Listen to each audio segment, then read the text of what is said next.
Thank you very much. So traditionally, asset management has been focusing on profitability, profit margins, cost control. And we do see now here in this region and in other regions that there is much more of a focus now also on commercial strategies and optimizing top-line revenues. And we would like to discuss how you see this in your areas and how you're working with asset managers. And Naim, maybe we'll start with you to see with your vast amount of experience and being also owner-operator, advisor across multiple business units. Please share with us your experience. Thanks. Good afternoon, everybody. Look, I think what's happened in the marketplace, like any other marketplace, the maturity cycle has evolved rapidly, and I think now the actual terminology of asset management has shifted. And I think as we used to see it as someone representing the owning companies, I think it's a lot more powerful than that nowadays. It's more about understanding the business, driving the business, making sure that the asset itself is protected for a life cycle of 50 plus years. Unlike, with all due respect to GMs, where they come in, they give you 3 years, 4 years, they move on, the next best gentleman lady comes through. So there needs to be continuity, there needs to be positioning, and there needs to be asset life kind of protection. So asset management for us is, when it comes to ownership, it's more about positioning, more about making sure that the actual asset is performing in line with the brand standards of whatever the HMA stands for or the RMA stands for, and making sure that it continues on being in the top 3 in its comp set from a performance delivery. And then last but not least, when it comes to flow through and commercial delivery, it continues on making sure that it is performing very strongly at an EBITDA level and excelling in that space. And is there sometimes a disconnect or conflict when it comes to the commercial strategies, the brand standards, but then also what then the owner side is looking for, or the asset manager? Look, absolutely not. I don't think that's ever should be the case. I think a role of asset management, I think it's more about understanding the actual brand promise and supporting that. Of course, if there is any shortfalls, this is where asset management steps up and says, you're defaulting, you're not performing, you're not in line, you should be doing better, you can be doing better, assisting more than anything else. Has there been instances where asset management has become over-involved? Yes, absolutely, but I think it's up to individuals to pull them back and say, what's the main purpose? It's about alignment, and at the end of the day, it's about making sure that asset performs with the asset management, with the operator, with the brand, and delivering best returns for the ownership. Thank you. Suma, when we had our early conversation in preparation for this panel, we had the discussion about the focus on profitability and profit margins, and that when the profit margins are where they are meant to be, the increase in profits, that sometimes we don't look enough in terms of how much more could be optimized from the top down. I recently was in a budget review, and then the management team or the hotel team was asking for another $150,000 to spend to develop the UK market. And then when we drilled down, and then we asked the question, well, how much is the UK market going to contribute in the new year? And then the answer was 80,000. So then there was a disconnect in terms of then where that money is. So how do you manage this with your portfolio to make sure that what gets spent at the top line is optimized for the best possible profitability? Maybe a step before for us, asset management, you have an owner and an operator, right? Asset management for an owner is really maximizing returns on their asset in the short term, and also in the long term, enhancing the value. So there are 2 parts to it. One is profitability, and the second thing is enhancing value of the assets, and without actually compromising on guest experience and brand standards. And that's where the operator comes in, and that's what they want to ensure. So, so basically, there has to be a alignment. It cannot be one at the cost of another. So the way we really approach this is asset management today has to be seen as both short-term strategies and long-term strategies, right? So, and in the short term, focusing on operating efficiencies, focusing on seeing that you have diversification of revenues and enhancing the top line. And it has to be a mix of both. It cannot be profits by just cutting corners and reducing the cost to such an extent in the short term that in the longer run you are damaging the very value that the asset is going to actually be enriched for. So, so for us, the way we would look at it, and just to give a little background, we are an owner and operator company, so we have about 45% of our hotels that are owned in some form. So we put both these hats. We asset manage our own properties and we run properties for third-party owners.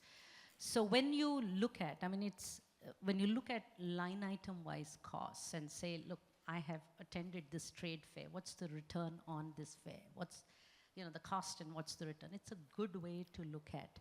But that, the risk is when you go down granular level and look at return, immediate return for an activity that you do, then the risk is that you will compromise on the longer term.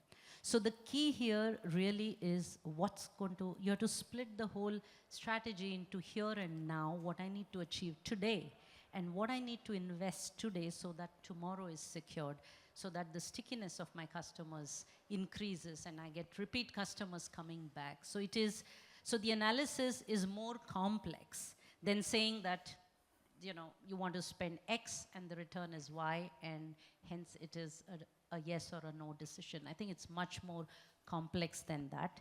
And what it really needs is asset managers who are smarter, who understand the business. It's not about just a line item, cost line item or revenue, who understand the vagaries of the market, the complex dynamic nature of this market and the customer, and see what is coming in the future as much as what they are going to gain in the short or the medium term. So I think that's the balance, and every decision, every act has to go through this lens and say, what is it? Are we compromising the current to grow in the future? Too much of compromise now, because everything cannot be left to future. Otherwise, we'll all be dead in the present. At the same time, you can't just sweat the asset and get your returns today at the cost of compromising your future. So I think if you apply those principles, then it's just easier to analyze every decision and then know what is it that you need to stop or start or keep continuing on. And how do you make sure that you future-proof the assets and the strategies in order not to compromise the brands? How do you work with the teams to make sure, you know, that it allows the top-line spending to get the return, but then also not to create any bottlenecks, you know, when then from a financial side, when times are tough, costs are usually cut. But then how do you really then work with the teams to still, you know, focus on what that future development is? So when you make these strategies, you know, they have to be relevant in the current. Okay, when I say for the future, it can't be completely irrelevant in the current. Like, for example, when COVID, the black swan event, COVID hit, and when revenues were zero and none of us or no asset managers knew how do you handle the situation when revenues become zero, that's when we said that, look, we need to, the easiest thing is cut costs, lay off people, yeah, furlough them, but we did nothing of that. And we looked at innovative ways of increasing revenues to keep our minimum fixed costs covered, whether it is providing meals to the medical fraternity or being COVID centers for people that are returning back to the country. So you focus short term there, and we just looked at multiple revenue streams that the hotel can generate, which probably you would have never thought of. In fact, we even launched online a QSR delivery platform.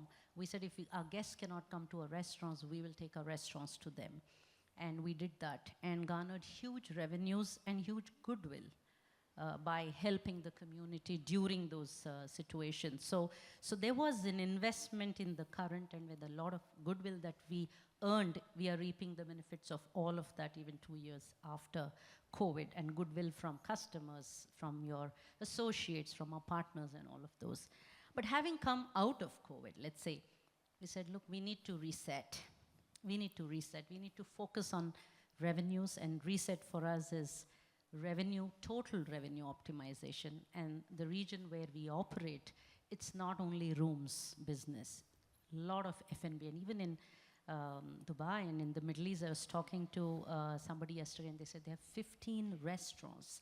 And the restaurant income is almost 50-60% of the total revenue. So we need to look at optimizing revenues and what is it that particular project or that hotel, that location can generate. So it has to be curated. Your approach to asset management has to be curated to that particular asset, the customer segments you are targeting, and optimize your total revenues through, of course, operating excellence so that your guest satisfaction and other scores are maintained through spend optimization. So the S stands for spend optimization. So you keep your eye on costs. You're not going to, just balloon. The risk is when revenues are increasing, you take your eye off the cost ball. So you don't do that. So spend optimization and effective asset management. And finally, thrift and prudence in financial management. I think it's a combination of all of that, and that's how we look at it. And the asset management approach has to constantly evolve. As I said, it's not one size fits all. And you have to have a curated approach which is specific to the hotel, the market, the segment, and a point in time of the life cycle of that asset. Yeah, it's like any function in the hotel. You constantly have to adapt then also to your client base and to your guests that are coming in. Aboudi, from with your experience in the portfolio that you're looking after, what trends are you seeing and how do you approach them? I think, yes, with JLL, we asset manage approximately $12 billion of properties, of hotel properties globally. And there, of course, you need to have a system. And I fully agree with my colleagues as well as with you, Judith, that there was a big focus on costs. It is absolutely important to focus on costs, of course, and there you need to, it's not about just cost cutting, but really benchmarking, understanding where there is potential savings. But then the big component, I think with technology and with the additional tools we're receiving in more recently, and with some proprietary systems that we use for benchmarking, we can really look at also the revenues. And there it's very important, of course, within the hotel, what is happening, certain assets, certain maybe areas that can be improved in regards of revenue, but of course also the markets that you really target, and they're also looking into the future. A good example is, for example, in Jeddah, where we have seen last year that government business started dropping, and we immediately suggested then to the operator that we need to change the strategy. We need to really focus on corporate and minimize our government exposure. And that actually was an excellent move, which also the operator very often appreciates, where we have seen then this year an RGI increase by 15 points. Just thanks to being preemptive. We get obviously a lot of data. We do a lot of information for forecasting what business is, and therefore that gives us a little bit of a heads up. And that is also very appreciated by the operator, of course, because we try to work with the operator. The more money the hotel makes, the more money normally the operator makes as well. So it's really a collaboration, and we really try to keep that in a positive format, because what we have also noticed, or at least me personally, is of course, if there is not that cooperation with the operators, there starts being a little bit of hide and seek playing, and that's the last thing you want, because that's when the relationship does not work. At the end of the day, we represent the owners. We, of course, have the main interest is, of course, value appreciation, but we also understand that the operator has its brand standards, that it, of course, the GM will be there for 2 to 3 years and then probably moving on with the same operator. So there is a little bit of a alignment that needs to be done with the interest of the asset. However, there is also very important that there is that trust factor, so that always it's an open book, and we really, things happen, mistakes happen, and we want the GM to be able to come to us and say, we missed this one, or we forgot to put this in the budget, actually, and to be very open about it, because everybody can make mistakes, but most important is we work together on improving the value of the asset. for the asset manager to be the bridge between the hotel and the owner, basically, right? In order to Absolutely. avoid that there are any bottlenecks that are created, and that you can move forward faster to future-proof the business together. Exactly, because the interest of the owner is very often, for example, he's a real estate developer and wants to continue really focusing on that. He doesn't want to have a team that really is then in-house and provides these asset management services for whatever reason, for either the reason that he has not enough assets or it's not of his interest. He really wants a company to really assist him in the asset management simply because we receive much more data. We can really, talk the same language as the operator. And that really helps then for that relationship to be more aligned. And Naim, from your side, in terms of where do you see that role evolving, or the opportunities? You have so many different assets in your portfolio, and what technology are you using? So the role will continue on evolving, and I think like anything in life, evolution is imminent, and I think the sooner we grasp that and lead that change, the better.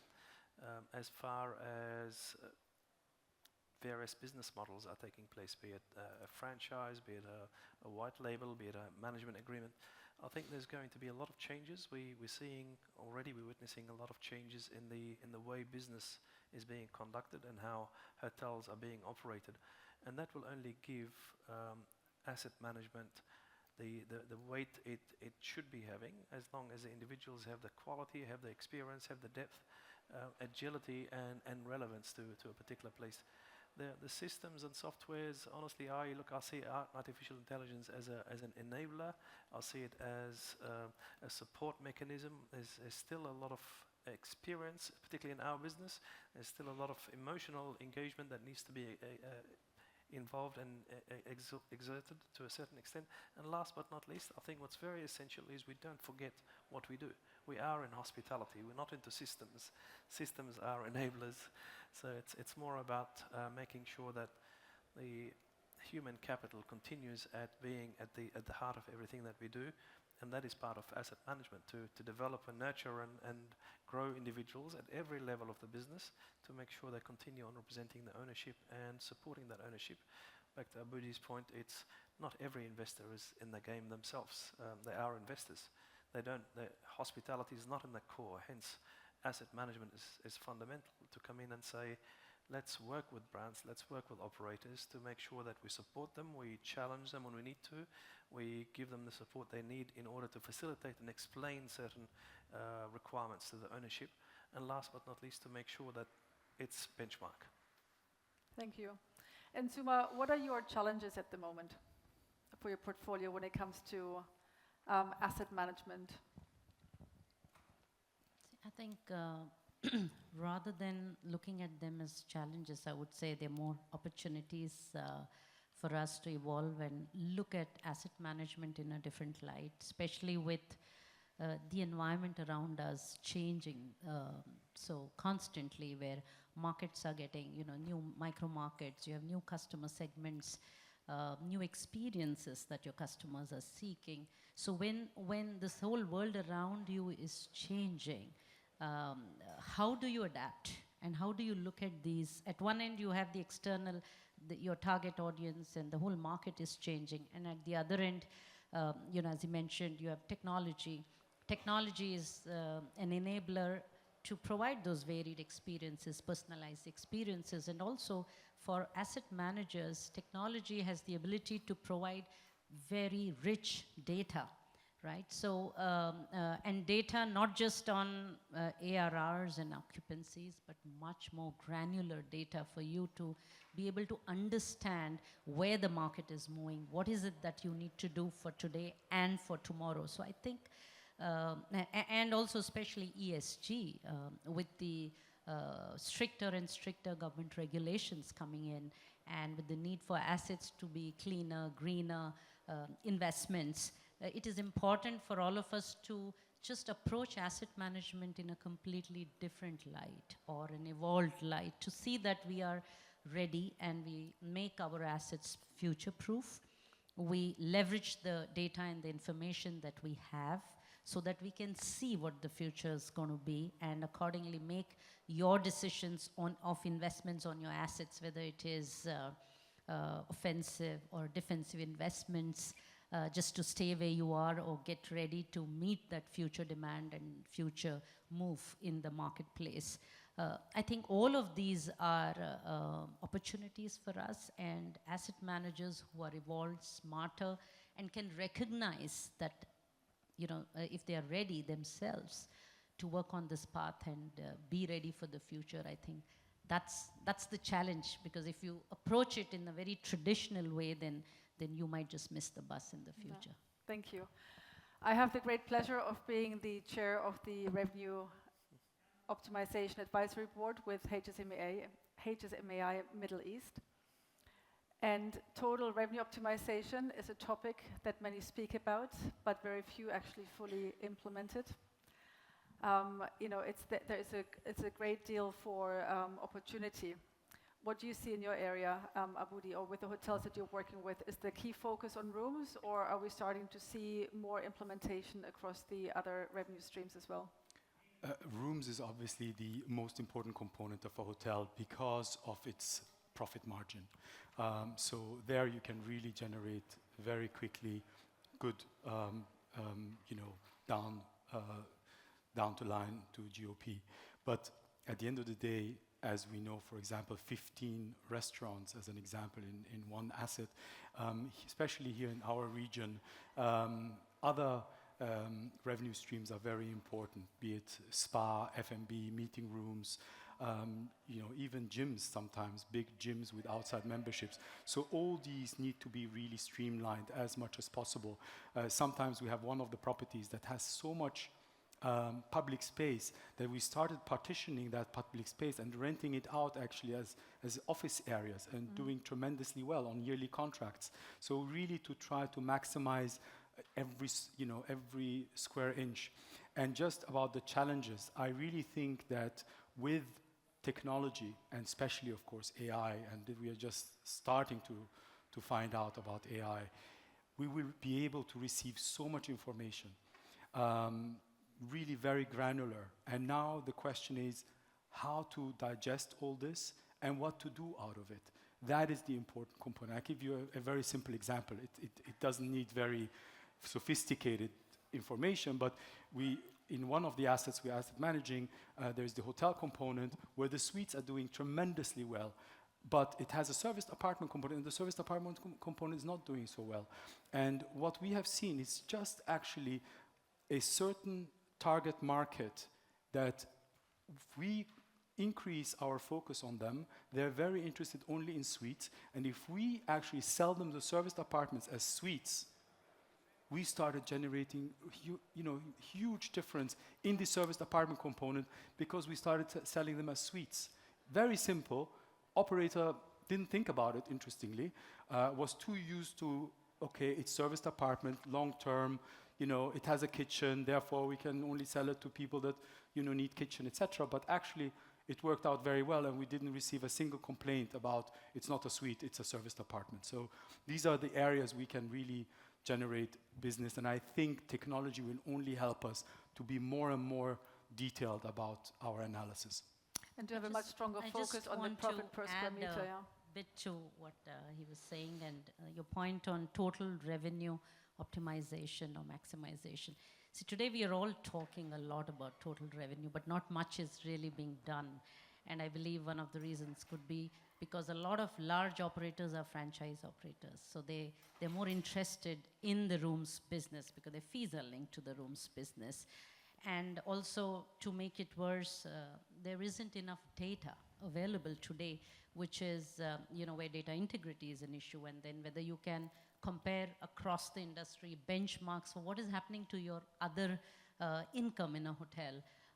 And also most of our management contracts, the performance tests are all linked to RevPAR, and again it is the rooms revenue, right? So there isn't a pressure or a need to actually focus and look at revenues other than the rooms revenue. It's not that people talk about it. They know the importance, but there's no need today. And therefore, I think it's certain operators, especially people like us who come from East and, in this region where non-rooms business is substantially higher or is significant. The entire asset management is to curate products to cater to those, whether it is socials, weddings, timeless weddings, kids at the Taj. We have curated programs to just maximize, or our spa incomes through our J Wellness Circle. So it is critical, therefore, to look at these, and a lot of operators who do that today do it more for their internal benchmarking, because there aren't enough comparables or benchmarks available to compare them to the industry and know whether you're really performing well in the true sense of total revenue optimization. And Naim, with your portfolio, do you benchmark your profits and your revenues per square meter across the various assets that you have? In certain assets, depends on their location and the comp set. Just want to go back to a couple of points my colleague referenced, and I think the mindset as typical hoteliers, if you take the morning meeting, we have a room full of hoteliers. What gets discussed every morning is occupancy, ADR, comp set. Again, we don't speak about other areas where revenue is generated. And I think this is where asset management needs to kick in, saying, how do we look holistically at these assets and make sure that the food and beverage component, the holistic wellness component, the retail component, and the agility to shift from suite into service department into other benefits for the asset. This is where the benefit is for the owners and positioning the asset, because again, at the end of the day, it's about asset positioning and making sure that the value of that asset continues at being extremely strong. All right, thank you very much. I'd like to invite the audience for any questions before I invite the panel for their closing remarks. Do we have any questions? No? Any closing remarks from you, Naim? Look, it's a maturing industry, maturing sector, and I think the more we start taking the blinkers off and looking at holistic revenue centers, holistic positioning, and holistic profitability is really what we should be looking at. Okay, thank you. Aboudi? I think we are receiving now technology that gives us a lot of data, really to the details of the, in the summer, we have the Chinese market that likes sweets and eats lobster for lunch in this restaurant. But what do you do with that information? And that's what I agree with Naim. At the end of the day, all this information and technology is good to have, but at the end of the day, what do you do out of it? And somebody, a human being, needs to analyze it with the experience they have and convey it properly then to the property. And given that the data that you analyze is clean and it's 100%. good data, right? Absolutely. You hope so. Suma? I think to make asset management effective, the key is to really, right at the start, there has to be an alignment of your goals and aspirations between an owner and the asset and the operator through the asset manager, and a clear framework of decision making and the matrix on which you want to measure what is a good performance and what is not. And finally, I think clear communication is what will make the entire asset management process successful. Otherwise, you will end up being at loggerheads, and of course technology and all of that are enablers and you should use, but as long as there is clarity on what we want to achieve, and I think we will be good asset managers and operators will be good performers. All right, thank you very much. Thank you very much for your time, and thank you to the audience for listening.